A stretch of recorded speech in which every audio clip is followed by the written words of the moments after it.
예레미야서 38장. 맏단의 아들 스바랴와 바술의 아들 그달리아와 셀레미야의 아들 유갈과 말기야의 아들 바스훌이 예레미야가 온 백성에게 이렇게 전하는 말씀을 들었다. 나 주가 말한다. 이 도성 안에 머물러 있는 사람은 전쟁이나 기근이나 연병으로 죽을 것이다. 그러나 바빌로니아 군인들에게 나아가서 항복하는 사람은 죽지 않을 것이다. 적어도 자기의 목숨만은 건질 것이며 계속 살아남게 될 것이다. 나 주가 말한다. 이 도성은 반드시 바빌로니아 왕의 군대에게 넘어간다. 그들이 이 도성을 점령한다. 대신들이 왕에게 말하였다. 이 사람은 마땅히 사형에 처해야 합니다. 그가 이런 말을 해서 아직도 이 도성에 남아있는 군인들의 사기와 온 백성의 사기를 떨어뜨리고 있습니다. 이 사람은 참으로 이 백성의 평안을 구하지 않고 오히려 재앙을 재촉하고 있습니다. 시드기야 왕이 대답하였다. 그가 여기에 있소. 죽이든 살리든 그대들 뜻대로 하시오. 나에게 무슨 힘이 있다고 그대들에게 반대하겠소. 그래서 그 고관들이 예레미야를 붙잡아서 왕자 말기야의 집에 있는 물 웅덩이에 집어넣었다. 그 웅덩이는 근위대의 뜰 안에 있었으며 사람들은 예레미야를 밧줄에 매달아 웅덩이 속으로 내려 보냈는데 그 물 웅덩이 속에는 물이 없고 진흙만 있어서 예레미야는 진흙 속에 빠져 있었다. 왕궁에 에디오피아 사람으로 에벳 멜렉이라고 하는 한 환관이 있었는데 그는 사람들이 예레미야를 물 웅덩이에 집어넣었다는 소식을 들었다. 그때의 왕은 베냐민 문 안에 머물러 있었다. 에벳 멜렉은 왕궁에서 바깥으로 나와 왕에게 가서 이렇게 아뢰었다. 높으신 임금님, 저 사람들이 예언자 예레미야에게 한 일들은 모두 악한 것뿐입니다. 그들이 예레미야를 물 웅덩이 속에 집어넣었으니 그가 그 속에서 굶어 죽을 것입니다. 이래서야 되겠습니까? 성 안에는 더 이상 먹을 것이 없습니다. 그때 왕은 에디오피아 사람 에벳 멜렉에게 이렇게 명령하였다. 너는 여기 있는 군인들 가운데서 30명을 데리고 가서 예언자 예레미야가 죽기 전에 어서 그를 그 물 웅덩이 속에서 끌어올려라. 에벳 멜렉이 그 사람들을 데리고 왕궁의 의복 창고로 들어가서 헤어지고 찢어진 옷 조각들을 거기에서 꺼내다가 밧줄에 매달아서 물 웅덩이 속에 있는 예레미야에게 내려주었다. 에티오피아 사람 에벳 멜렉이 예레미야에게 말하였다. 헤어지고 찢어진 옷 조각들을 양쪽 겨드랑이 밑에 대고 밧줄에 매달리십시오. 예레미야가 그대로 하였다. 사람들이 밧줄을 끌어당겨서 예레미야를 물 웅덩이 속에서 끌어올렸다. 이렇게 해서 예레미야는 근위대 뜰 안에서 지내게 되었다. 시드기야 왕은 사람을 보내어서 예언자 예레미야를 주님의 성전 셋째 문 어귀로 데려왔다. 그리고 왕은 예레미야에게 말하였다. 내가 그대에게 한 가지를 묻겠으니 아무것도 나에게 숨기지 마시오. 그러자 예레미야가 시드기야에게 대답하였다. 제가 만일 숨김없이 말씀드린다면 임금님께서는 저를 죽이실 것입니다. 또 제가 임금님께 말씀을 드려도 임금님께서는 저의 말을 들어주시지 않을 것입니다. 시드기야 왕은 예레미야에게 이렇게 은밀히 맹세하였다. 우리에게 목숨을 주신 주님의 살아계심을 두고 맹세하오. 나는 그대를 죽이지도 않고 그대의 목숨을 노리는 저 사람들의 손에 넘겨주지도 않겠소. 그러자 예레미야가 시드기야에게 말하였다. 주 만군의 하나님 이스라엘의 하나님께서 임금님에게 이렇게 말씀하십니다. 너는 바빌로니아 왕의 고관들에게 항복하여야 한다. 그러면 너는 너의 목숨을 구하고 이 도성은 불에 타지 않을 것이다. 그리고 너와 너의 집안이 모두 살아남게 될 것이다. 그러나 내가 바빌로니아 왕의 고관들에게 항복하지 않으면 이 도성이 바빌로니아 군대의 소나귀에 들어가고 그들은 이 도성에 불을 지를 것이고 너는 그들의 손에서 벗어날 수가 없을 것이다. 그런데도 시드기야 왕은 예레미야에게 이렇게 대답하였다. 나는 바빌로니아 군대에게 투항한 유다 사람들이 두렵소. 바빌로니아 군대가 나를 그들의 손에 넘겨주면 그들이 나를 학대할지도 모르지 않소. 예레미야가 말하였다. 그들의 손에 넘어가지 않을 것입니다.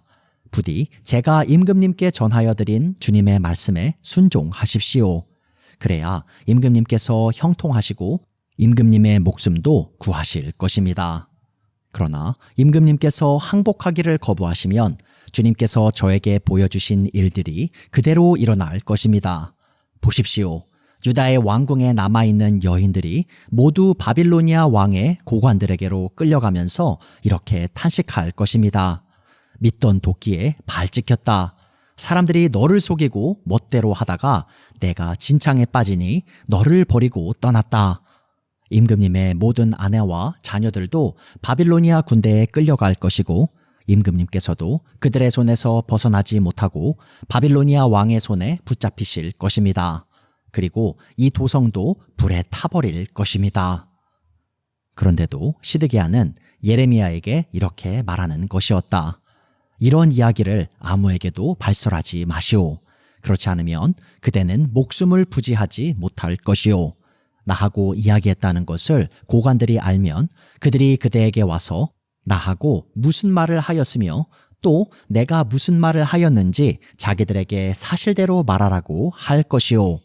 그들이 그대를 죽이지 않겠다고 하면서 아무것도 숨기지 말고 말하라고 할 것이오. 그러면 그대는 그대가 요나단의 집으로 돌아가면 죽게 될 터이니 그곳으로 돌려보내지 말아달라고 임금님에게 간청하였다고만 대답하시오. 과연 고관들이 모두 예레미야에게 와서 물었다. 그때에 예레미야는 왕이 자기에게 명령한 그 말대로만 그들에게 대답하였다. 그 이야기의 내용은 전혀 탄로나지 않았고 대신들은 예레미야에게 더 이상 할 말이 없었다. 이렇게 해서 예레미야는 예루살렘이 함락되는 날까지 근위대 뜰 안에 머물러 있게 되었다. 예레미야서 39장. 유다왕 시드기야 제9년 10째 달에 바빌로니아 왕 느부갓네살이 그의 모든 군대를 거느리고 예루살렘을 치러 올라와서 도성을 포위하였는데 시드기야 제11년 넷째 달 9일에 마침내 성벽이 뚫렸다. 바빌로니아 왕의 고관들이 모두 성 안으로 들어와서 중앙대문에 앉았다. 네르갈 사레셀과 삼갈르보와 살스김 곧 랍사리스와 다른 네르갈 사레셀 곧 람막과 바빌로니아 왕이 보낸 다른 고관들이 모두 앉아 있었다. 유다 왕 시드기야와 그의 모든 군인들은 쳐들어오는 적군을 보고서 모두 도망하였다. 그들은 밤에 왕의 동산길을 통과하여 두 성벽을 잇는 통로를 지나 아라바 쪽으로 도망하였다. 그러나 바빌로니아 군대가 그들을 추격하여 여리고 평원에서 시드기야를 사로잡아 하마 땅의 리블라로 끌고 가서 바빌로니아 왕 느부갓네살 앞에 세워 놓았다. 바빌로니아 왕이 시드기야를 신문하였다.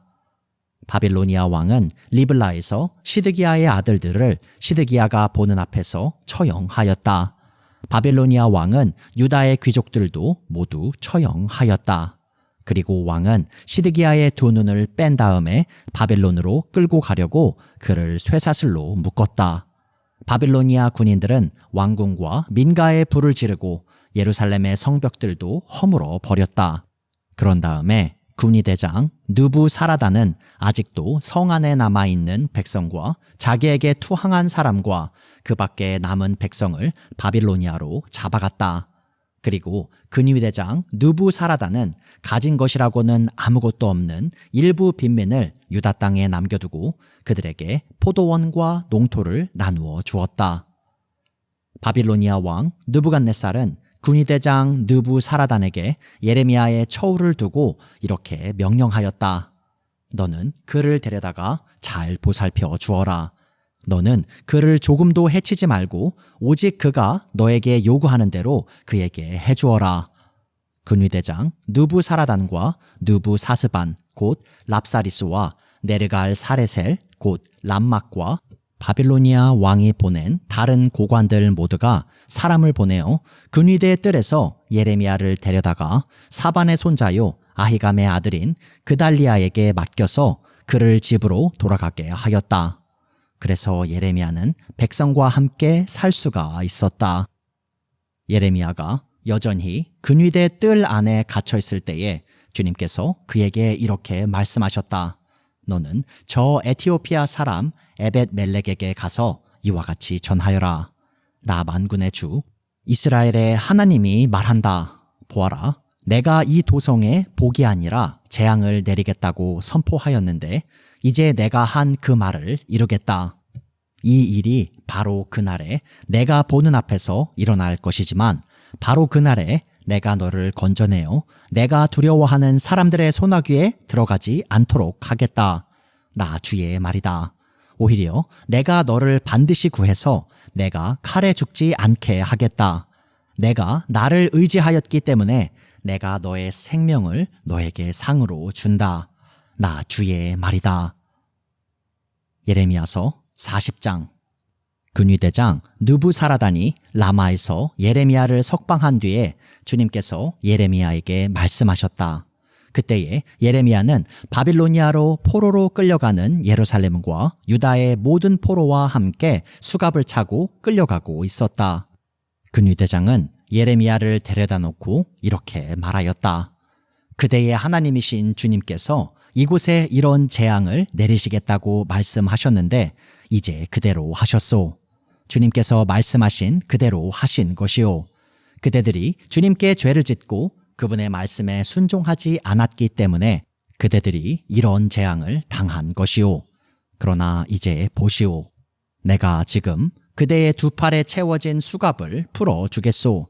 그대가 만일 나와 함께 바빌로니아로 가는 것을 좋게 여기면 함께 가십시다. 내가 그대를 보살펴 주겠소. 그러나 나와 함께 바빌로니아로 가는 것을 좋게 여기지 않으면 가지 않아도 괜찮소. 이 땅 어디든지 그대가 보기에 적당하고 마음에 드는 곳이 있으면 그곳으로 가시오. 예레미야가 아직 돌아가려고 하지 않으니까 그는 말을 계속하였다. 그대가 이곳에 머물기를 원하면 사반의 손자요 아히감의 아들인 그달리아에게로 돌아가서 그와 함께 동족과 더불어 사시오. 그는 바빌로니아 왕께서 유다 땅에 총독으로 세우신 사람이요. 그것도 싫으면 어디든지 그대가 보기에 적당한 곳으로 찾아가시오. 이렇게 말하면서 근위대장은 예레미야에게 길에서 먹을 양식과 선물을 주어서 보냈다. 예레미야는 미스바로 가서 아히감의 아들 그달리아를 찾아가 그와 함께 그 땅에 남아있는 동족과 더불어 살았다. 들판에서 부하들과 함께 있는 군 지휘관들은 바빌로니아 왕이 아히감의 아들 그달리아를 이 땅의 총독으로 삼고 남자와 여자와 어린 아이들뿐 아니라 그 땅의 빈민 가운데서 바빌로니아로 끌려가지 않은 사람들을 그에게 맡겼다는 소식을 듣고 미스바로 와서 그달리아를 만났다. 그들은 느다니아의 아들 이스마엘, 가레아의 두 아들 요하난과 요나단, 단후메세의 아들 스라야, 느도바 사람 에베의 아들들, 마아가 사람의 아들 여사냐와 그들 각자가 거느린 부하들이다. 그때에 사반의 손자요 아히감의 아들인 그달리아가 지휘관들과 그들의 부하들에게 이렇게 맹세하였다. 여러분은 바빌로니아 사람 섬기는 것을 두려워하지 마시오. 여러분은 이 땅에 살면서 바빌로니아 왕을 섬기시오. 그러면 모든 일이 다 잘 될 것이오. 나는 미스바에 머물면서 우리를 찾아오는 바빌로니아 사람 앞에서 여러분의 대표자로 나서겠소. 그러니 여러분은 어느 성읍이든지 차지하고 거기에서 포도주와 여름 과일과 기름을 모아 여러분의 그릇에 저장하면서 살도록 하시오. 모압과 암몬의 자손과 에돔과 그 밖에 여러 나라에 흩어져 있는 모든 유다 사람도 바빌로니아 왕이 유다 땅에 사람들을 남겨두었으며 사반의 손자요 아히감의 아들인 그달리아를 그들의 대표자로 세워 놓았다는 소문을 들었다. 그래서 흩어져 있는 유다 사람들도 모두 자기들이 살던 곳에서 돌아와서 유다 땅 미스바의 그달리아에게로 갔다. 그리고 그들은 포도주와 여름 과일을 아주 많이 모았다. 그런데 가레야의 아들 요하난을 비롯하여 들판에 있는 군 지휘관들이 모두 미스바의 그달리아에게 와서 그에게 이렇게 말하였다. 암몬 사람의 왕 바알리스가 총독님의 목숨을 빼앗으려고 느다니아의 아들 이스마엘을 보냈다는 것을 전혀 모르고 계십니까? 그러나 아히감의 아들 그달리아는 그들의 말을 믿지 않았다. 그 뒤에 가레야의 아들 요하나는 미스바의 그달리아에게 은밀히 이렇게까지 말하였다. 제가 아무도 모르게 가서 느다니아의 아들 이스마엘을 죽이겠습니다. 허락해 주십시오. 그가 총독님을 살해하면 지금 총독님께 모여있는 모든 유다 사람이 다시 흩어지고 이렇게 살아남은 유다 사람들마저 멸망하고 말 것입니다. 그러나 아히감의 아들 그달리아는 가레야의 아들 요하난에게 이렇게 대답하였다. 그대는 그런 일을 해서는 안 돼요. 그대가 이스마엘에 대하여 한 말은 사실일 리가 없소.